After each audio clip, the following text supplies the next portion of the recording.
নমস্কার বন্ধুরা, আজকে আরও একটি নতুন ভিডিওতে তোমাদেরকে স্বাগত। তোমরা সবাই কেমন আছো? আশা করছি সবাই খুব ভালো আছো। আজকে রবিবার সকাল 9:15 বাজে। এখন থেকেই আমি আমার ভিডিওটা শুরু করছি। আজকে আমাদের ওপরে যে ঢালাই হয়েছিল, ঢালাইয়ের বাঁশ তক্তা সবই খোলা হচ্ছে। এই যে সকালবেলায় মিস্ত্রি ভাইরা এসেছে, বারান্দাটা অনেকটাই খোলা হয়ে গেছে আর ঘরগুলো এখনও বাকি আছে, সেটাই দেখছি বারবার এসে। খুব ভালোও লাগছে। এইগুলো খুলে ফেললে পুরো খালি হয়ে যাবে ঘরগুলো, বেশ সুন্দর হবে। উপরে সিঁড়ি ঘরেও কাজ হচ্ছে, আবার এদিকে ঢালাইয়ের ওই তক্তাগুলোও খোলা হচ্ছে। বেশ ভালোও লাগছে। এগুলো সব খোলা হয়ে গেলে ঘর বারান্দা একদম ফাঁকা হয়ে যাবে, ভালো হবে, খুব সুন্দর হবে। এইটা ভেবেই খুব ভালো লাগছে। যেন মনে হচ্ছে তো এই কদিন আগেই ঢালাই হলো, বাঁশগুলো বাঁধা হচ্ছিল, আবার এরই মধ্যে খোলাও শুরু হয়ে গেল। তারপরে ওপর থেকে নেমে এসেছি। এসে গাছ থেকে কয়েকটা আম পাড়া ছিল, আমগুলোকে এরকম লম্বা লম্বা করে কেটে নিয়েছি। ভালো করে ধুয়ে লম্বা লম্বা করে কেটে এই নুন হলুদ মাখিয়ে নিচ্ছি। আমের আচার বানাবো। এটাকে এখন ওই ঘন্টা তিনেকের মতো একটু রোদ্দুরে রেখে দেব। নুন হলুদটা ভালো করে মাখিয়ে নিচ্ছি, নিয়ে রোদ্দুরে রেখে দেব। একটু শুকনো হয়ে গেলে তারপরে আচার বানাবো।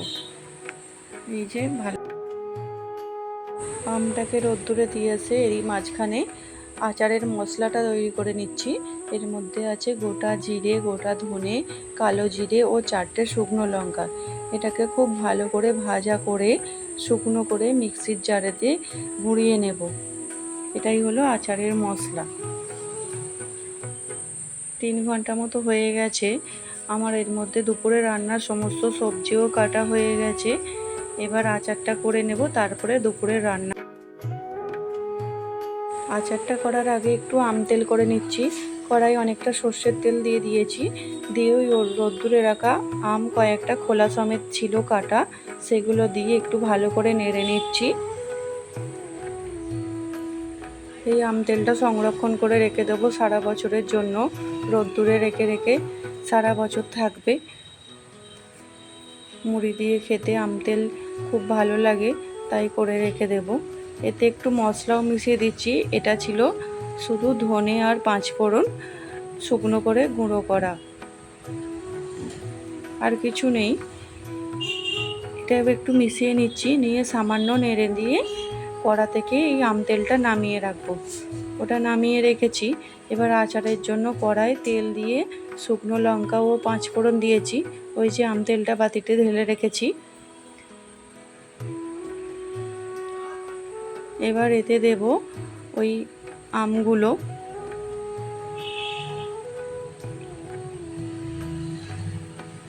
ফোড়নের ওপর আমগুলো দিয়ে এবার আমগুলোকে খুব ভালো করে নাড়তে থাকবো।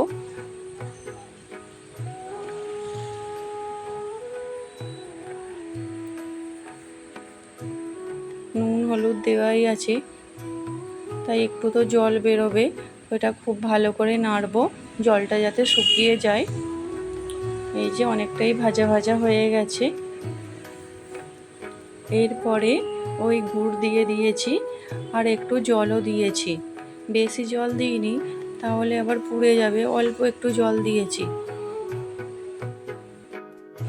দিয়ে খুব ভালো করে আস্তে আস্তে অনেকক্ষণ ধরে নাড়ছি, না হলে আবার তলাটা ওই পুড়ে যাবে।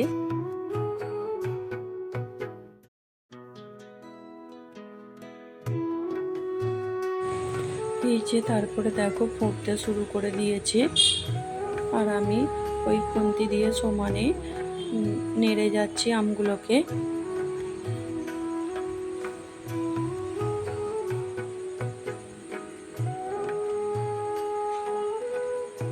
এবারে অনেকটাই শুকিয়ে এসেছে, কালারটাও অনেকটা চেঞ্জ হয়ে এসছে, আমগুলোও অনেক নরম হয়ে গেছে। হয়ে গেছে মোটামুটি। এবার একটুখানি সামান্য পরিমাণে নুন দিয়েছি। তারপরে একটু ওই ভাজা মশলাটা যেটা আচারের জন্য করা ছিল, সেই মশলাটাকে দিয়েছি। দিয়ে আবারও ভালো করে সব কিছু মিশিয়ে নেব।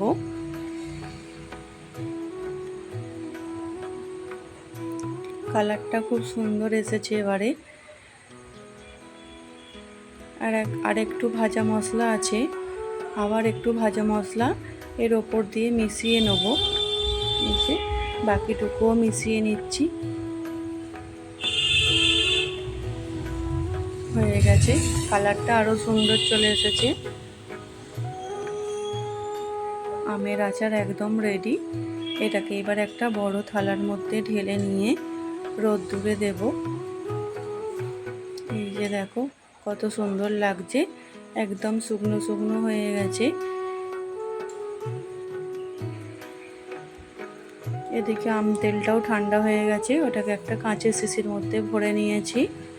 দুটোকেও একসঙ্গে রোদ্দুরে দিয়ে আসবো। তারপরে দুপুরে রান্নাটা করে নিচ্ছি।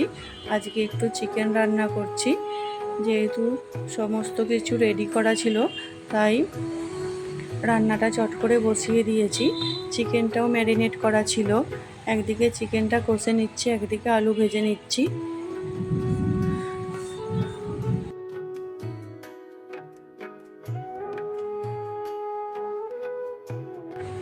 ভালো করে কষে নিয়ে জল দিয়েছি, জল ফুটতে শুরু করে দিয়েছি। ওপর দিয়ে একটু ধনেপাতাও ছড়িয়ে দিয়েছি। এই যে চিকেনের সাথে রান্না করা ছিল আজকে করলা ভাজা, পটল ভাজা, একটু আমের চাটনি। এই যে তার সাথে একটু পেঁয়াজ ও লেবু কেটে নিয়েছি। আজকে দুপুরে এই রান্না ছিল। দু ভাইয়ের জন্য সুন্দর করে ভাত বেড়ে নিয়েছি। ওর বাপি বেরিয়ে গেছে আজকে, যেহেতু ক্যাটারিং আছে।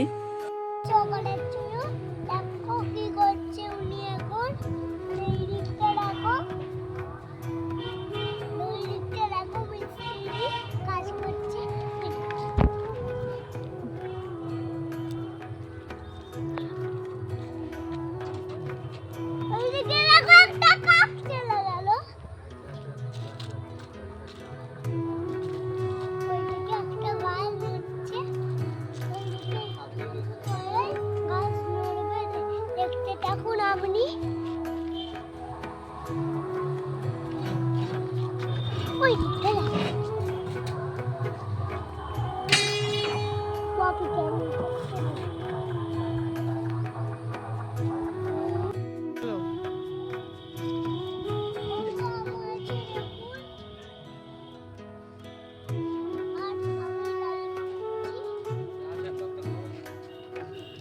এখন বিকেলবেলা ওর বাপিও ক্যাটারিং থেকে চলে এসেছে।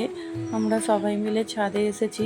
মিস্ত্রি ভাইয়েরা কাজ করছে, এখানে দেখছি ওই সিঁড়ি ঘরের কাজ হচ্ছে। তাহলে চলো আজকের ভিডিওটা এই পর্যন্তই। আজকের মতো টাটা, আবার দেখা হবে নতুন কোনো ভিডিওতে। ততক্ষণের জন্য সকলে ভালো থেকো। আজকের মতো টাটা।